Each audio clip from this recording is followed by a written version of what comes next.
नमस्कार, स्वागत है आप सभी का आज के इस महत्वपूर्ण वीडियो में। अगर आपका विषय हिंदी है और आप हिंदी से UGC net, JRF, PGT, TGT या किसी भी परीक्षा की तैयारी कर रहे हैं और आपका विषय हिंदी है, आप हिंदी साहित्य रखे हुए हैं, हिंदी साहित्य से संबंधित आपसे प्रश्न पूछा जाता है, तो ये वीडियो आपके लिए बहुत ही महत्वपूर्ण होने वाली है। वीडियो में अंत तक बने रहेंगे। हिंदी भाषा एवं साहित्य के अंतर्गत आप देखेंगे कि ये टॉपिक हमेशा रहता है। कौन सा टॉपिक? हिंदी भाषा का उद्भव और विकास। हिंदी भाषा का उद्भव कैसे हुआ और इसका हिंदी भाषा का विकास कैसे हुआ, इस संबंध में हम लोग बात करेंगे। तो सबसे पहले हम लोग जानेंगे हिंदी भाषा का उद्भव और विकास से पहले भाषा क्या है, भाषा का शाब्दिक अर्थ क्या है, भाषा की परिभाषा क्या है, भाषा की विशेषताएं क्या है, भाषा सीखने के आवश्यक गुण क्या है, भाषा को सीखने का मनोवैज्ञानिक आधार क्या है, भाषा की उत्पत्ति और हिंदी शब्द की व्युत्पत्ति, और साथ ही साथ भारतीय आर्य भाषाएं जो वर्तमान में चल रही है, जो मानक भाषा है, जो खड़ी बोली है, इनकी उत्पत्ति कैसे हुई, इस संबंध में हम लोग बात करेंगे। वीडियो में अंत तक बने रहेंगे, काफ़ी महत्वपूर्ण होने वाला है।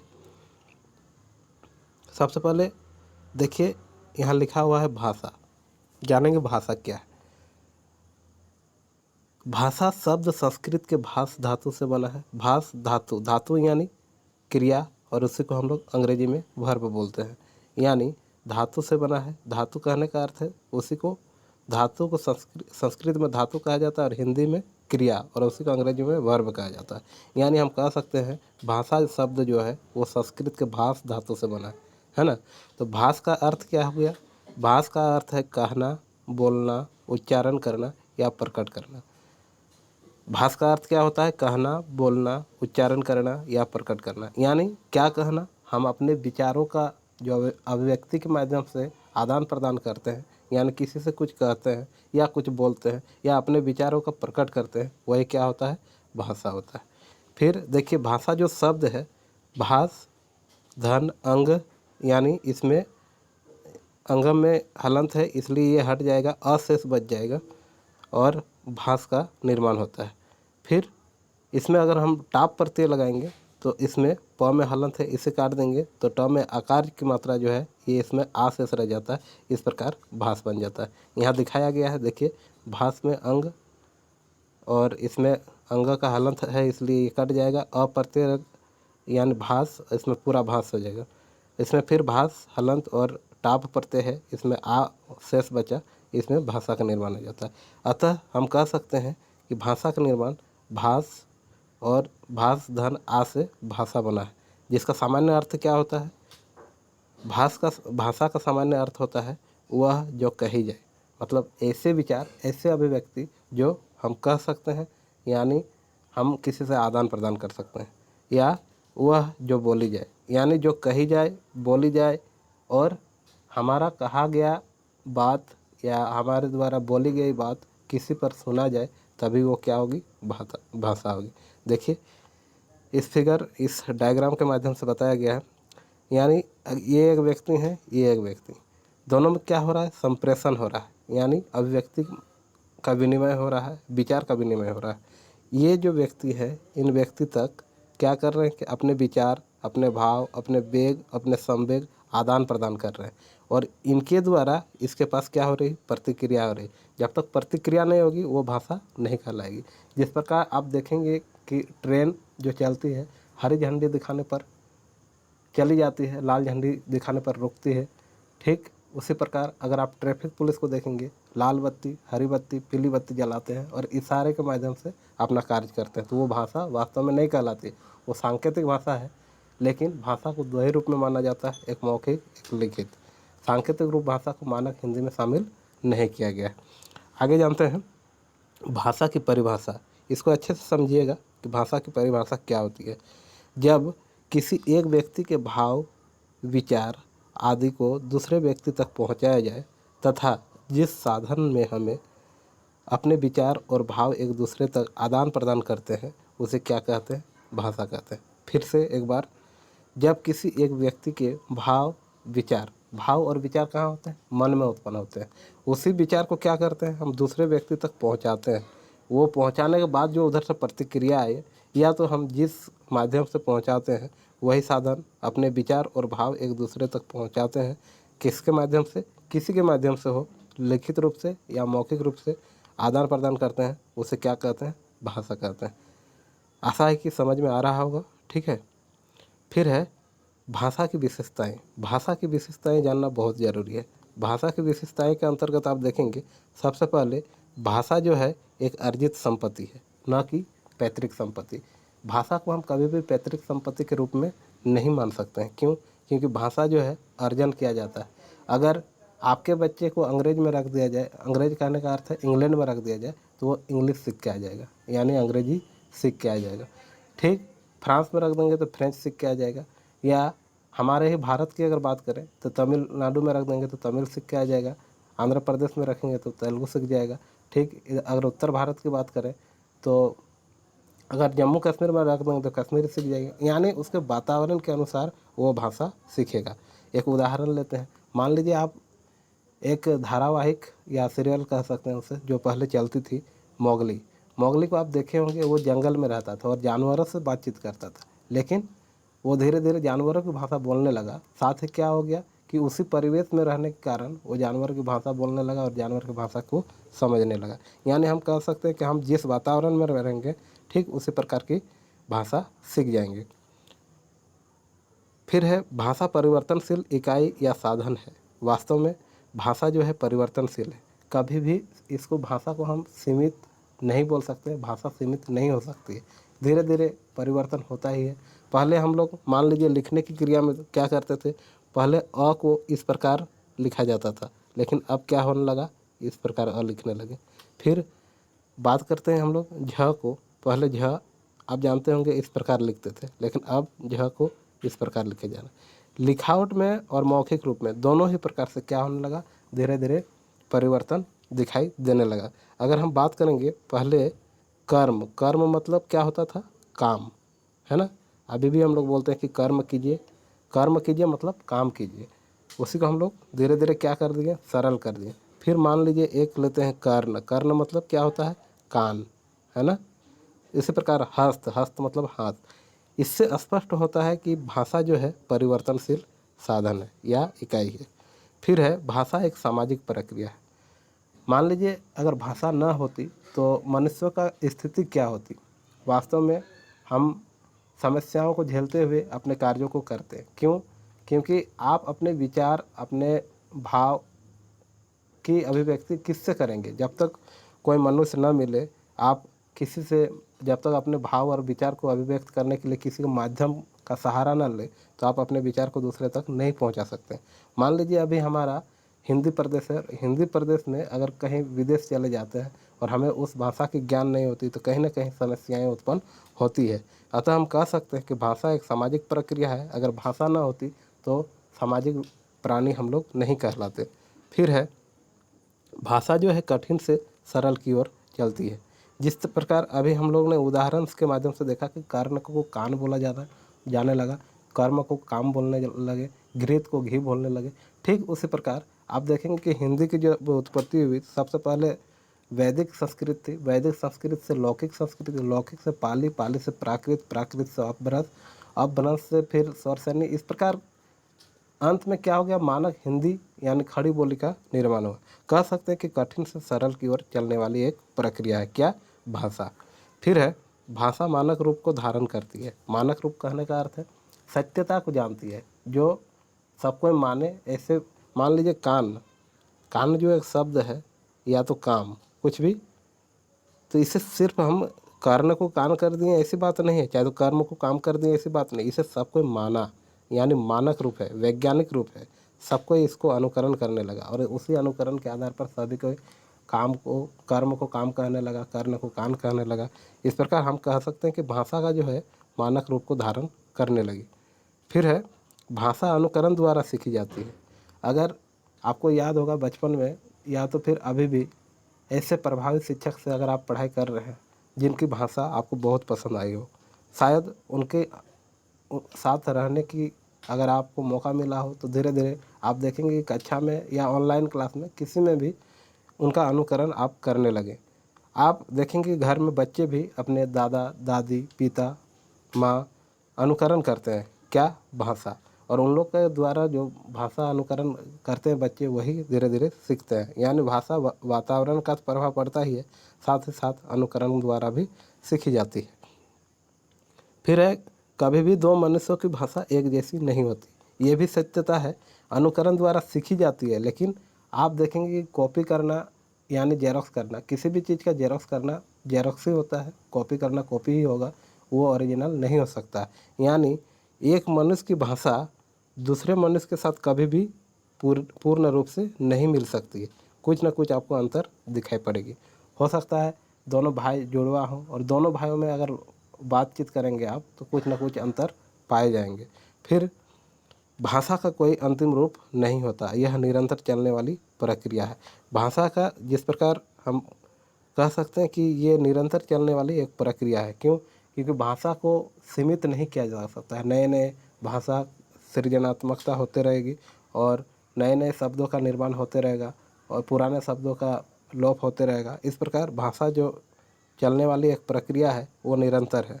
फिर भाषा की भौगोलिक सीमा होती है। भाषा एक भौगोलिक क्षेत्र विशेष पर होता है। अगर भौगोलिक क्षेत्र विशेष पर नहीं होता तो शायद इस दुनिया की भाषा एक होती।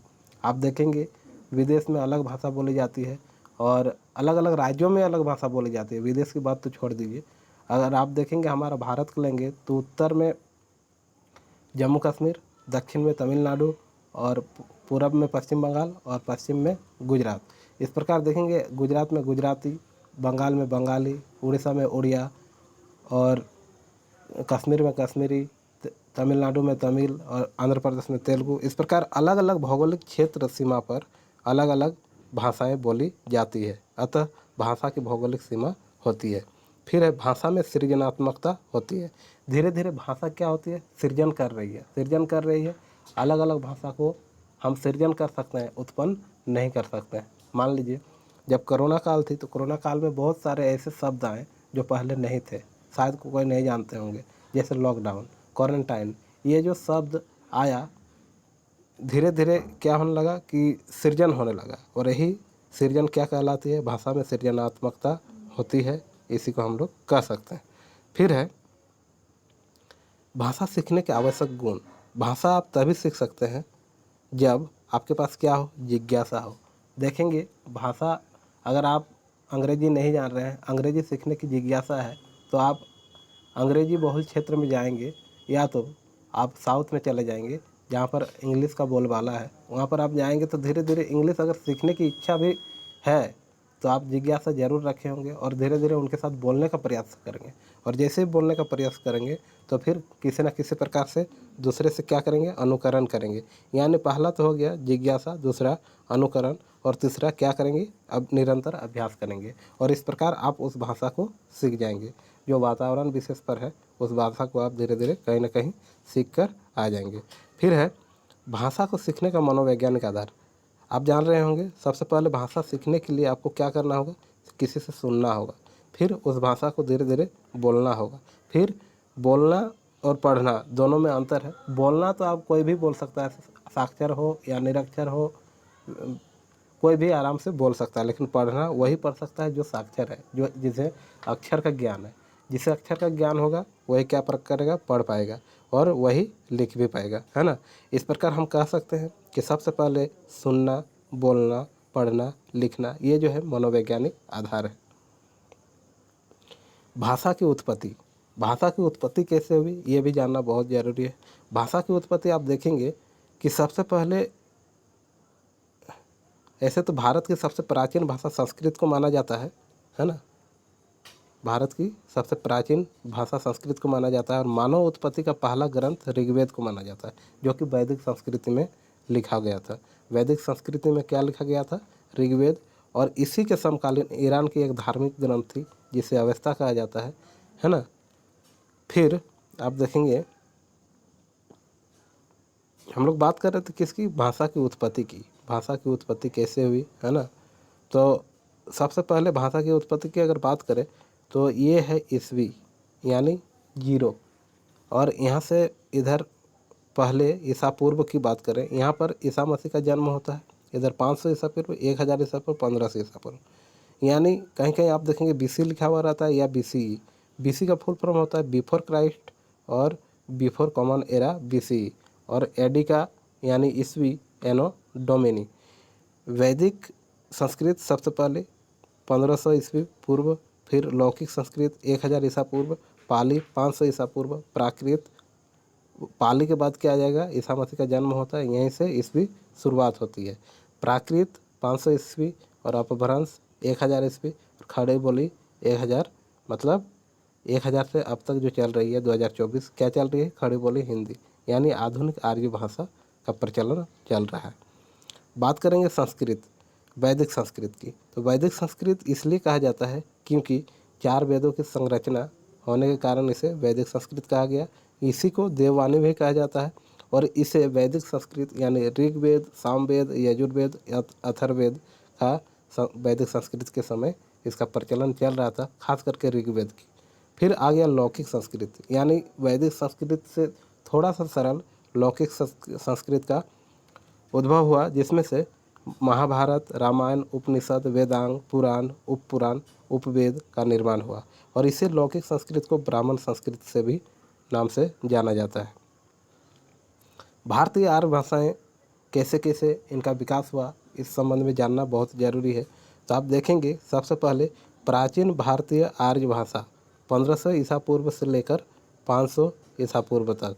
फिर इसमें से 2 भाषाएं, एक वैदिक संस्कृत और एक लौकिक संस्कृत। वैदिक संस्कृत का काल 1500 ईसा पूर्व से लेकर 1000 ईसा पूर्व, और लौकिक संस्कृत का काल 1000 ईसा पूर्व से लेकर 500 ईसा पूर्व तक। फिर आया प्राचीन भारतीय आर्य भाषा के बाद मध्यकालीन भारतीय आर्य भाषाएं। इसमें क्या हुआ कि 500 ईसा पूर्व से लेकर 1000 ईसा पूर्व ईस्वी तक, माफ़ कीजिएगा, 5000 ईसा पूर्व 500 ईसा पूर्व से लेकर 1000 ईस्वी तक। 500 ईसा पूर्व से 1 ईस्वी, यानी कहीं कहीं यहाँ पर 0 ईस्वी भी लिखा होता है, ये प्रथम प्राकृत इसे कहा जाता है, यानी पाली की। फिर द्वितीय प्राकृत यानी प्राकृत 1 ईस्वी या 0 ईस्वी से लेकर 500 ईस्वी तक। फिर है तृतीय प्राकृत अपभ्रंश 500 ईस्वी से 1000 ईस्वी तक। और 1000 ईस्वी के बाद अभी जो वर्तमान में खड़ी बोली यानी मानक हिंदी का प्रचलन चल रहा है, आधुनिक भारतीय आर्य भाषाएं जो वर्तमान में चल रही है, इस प्रकार हिंदी का विकास माना जाता है। फिर बात करते हैं हम लोग हिंदी शब्द की उत्पत्ति कैसे हुई। सबसे पहले आप देखेंगे हिंदी शब्द की अगर उत्पत्ति की बात करें तो सबसे पहले सिंधु था, एक शब्द सिंधु से, सिंधु यानी वैदिक संस्कृत में था, ये एक नदी का नाम था। फिर सिंधु से क्या बोला कि सिंध बन गया, और सिंध क्या है, लौकिक संस्कृत, ये भी नदी का ही नाम था। यानी ईरानी जब भारत आए तो उन्होंने क्या किया कि द का उच्चारण स का उच्चारण क्या करने लगे, ह करने लगे, और ध को द बोलने लगे। इस प्रकार सिंधु से क्या हो गया, हिंदू हो गया, और सिंधी से क्या हो गया, हिंदी हो गया। और धीरे धीरे हिंद यानी ईरानी और फारसी जब आए तो इनका उच्चारण सिंध से क्या हो गया, हिंद हो गया, और ये भी नदी का नाम था। और हिंद से बना हिंदिक, एक प्रत्यय जुड़ गया, जिसमें से ईरानी और फारसी की भाषा है, और हिंद का अर्थात सिंध के आसपास का क्षेत्र को क्या बोला जाता है, हिंदी। और इसी हिंदी से क का लोप हो गया और क्या बच गया, हिंदी। और ईरानी और फारसी द्वारा बोली जाने वाली भाषा हिंदी कहलाई, और हिंदुस्तान से संबंधित हिंदी अर्थात क्या था उस वक्त, इसका अर्थ हिंदुस्तान से संबंधित। अभी जो हम हिंदुस्तानी अपने आप को कहते हैं, भारतीय कहते हैं, उस वक्त हम लोग क्या थे, हिंदी थे, हिंद देश के लोग और हिंद की भाषा, यानी हमारा देश हिंदी के नाम से जाना जाता था। इस प्रकार भाषा के अर्थ में हिंदी शब्द का प्रयोग सबसे पहले शरफुद्दीन यज़दी, याद रखेंगे आप, शरफुद्दीन यज़दी की रचना जफरनामा 1424 ईस्वी में मिलता है। आमिर खुसरो ने हिंदी को हिंदवी कहा, ठीक है, गारसाद तासी ने हिंदी को हिंदवी कहा है। इस प्रकार वर्तमान में हिंदी शब्द का प्रयोग 3 अर्थों में होता है। क्या क्या, पहला व्यापक अर्थ, दूसरा भाषा विज्ञान में, और संकुचित अर्थ में। व्यापक अर्थ में 5 उपभाषाएं एवं 17 बोलियां हैं, और पश्चिम एवं पूर्वी हिंदी ये है भाषा विज्ञान में। और संकुचित अर्थ में खड़ी बोली यानी जो मानक हिंदी वर्तमान में चल रही है। सबसे पहले हम लोग बात करेंगे व्यापक अर्थ में 5 उपभाषाएं एवं 17 बोलियों पर, है ना। तो आप देख पा रहे हैं यहाँ पर जो हिंदी का उद्भव हुआ, जो हिंदी का विकास हुआ, इसमें से उपभाषाएं और बोलियां थी कौन कौन सी, पहले पश्चिमी हिंदी, पूर्वी हिंदी, राजस्थानी और पहाड़ी और बिहारी, जानेंगे एक एक करके। पश्चिमी हिंदी के अंतर्गत खड़ी बोली या उसी को कौरवी कहा जाता है। फिर ब्रज भाषा, हरियाणी, बुंदेली, कन्नौजी। पूर्वी हिंदी के अंतर्गत अवधी, बघेली, छत्तीसगढ़ी। और राजस्थानी के अंतर्गत पश्चिमी राजस्थानी, पूर्वी राजस्थानी, उत्तरी राजस्थानी और दक्षिणी राजस्थानी। इसे मारवाड़ी, जयपुरी, मेवाती और मालवी कहा जाता है ना। फिर पहाड़ी हिंदी के अंतर्गत क्या है? पश्चिमी पहाड़ी, मध्य पहाड़ी, जिसे कुमाऊनी और गढ़वाली के नाम से भी जाना जाता है। फिर बिहारी की अगर बात करें तो भोजपुरी, मगही और मैथिली बिहारी की उपभाषाएं हैं, बोलियां हैं, है ना। उपभाषाएं क्या है? बिहारी, और इनकी बोलियां भोजपुरी, मगही और मैथिली। यह कहना बहुत कठिन होगा कि हिंदी का आरंभ कब से हुआ है। सन 1000 ईस्वी से आसपास आधुनिक भारतीय आर्य भाषाओं का उदय से माना जाता है। फिर और एक बात आपको याद रखना चाहिए कि हिंदी आधुनिक आर्य भाषाओं का विकास अपभ्रंश के उत्तरवर्ती रूप से हुआ है। अपभ्रंश के निम्नलिखित 7 रूप थे। क्या क्या?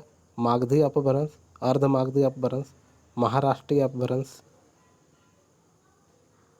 खस अपभ्रंश, है ना। फिर ब्राचड अपभ्रंश, पैसाची अपभ्रंश और सरसैन्य अपभ्रंश। 7 अपभ्रंश को जानेंगे विस्तार पूर्वक। मागधी अपभ्रंश के अंतर्गत बिहारी है, और बिहारी के अंतर्गत हम लोग क्या देखे थे बोलियों में? मगही, मैथिली, भोजपुरी। और मागधी अपभ्रंश के अंतर्गत ही बांग्ला, असमिया भी आते हैं। फिर है अर्धमागधी अपभ्रंश, जिसे आरसी भाषा कहा जाता है। इसके अंतर्गत पूर्वी हिंदी है। पूर्वी हिंदी में कौन कौन से बोली? अवधी, बघेली और छत्तीसगढ़ी। फिर है महाराष्ट्री अपभ्रंश में मराठी, खास अपभ्रंश में पहाड़ी हिंदी, मंडियाली, गढ़वाली, कुमाऊनी और नेपाली। ये पहाड़ी हिंदी और नेपाली 2 हैं, जिसमें से पहाड़ी के अंतर्गत मंडियाली, गढ़वाली और कुमाऊनी।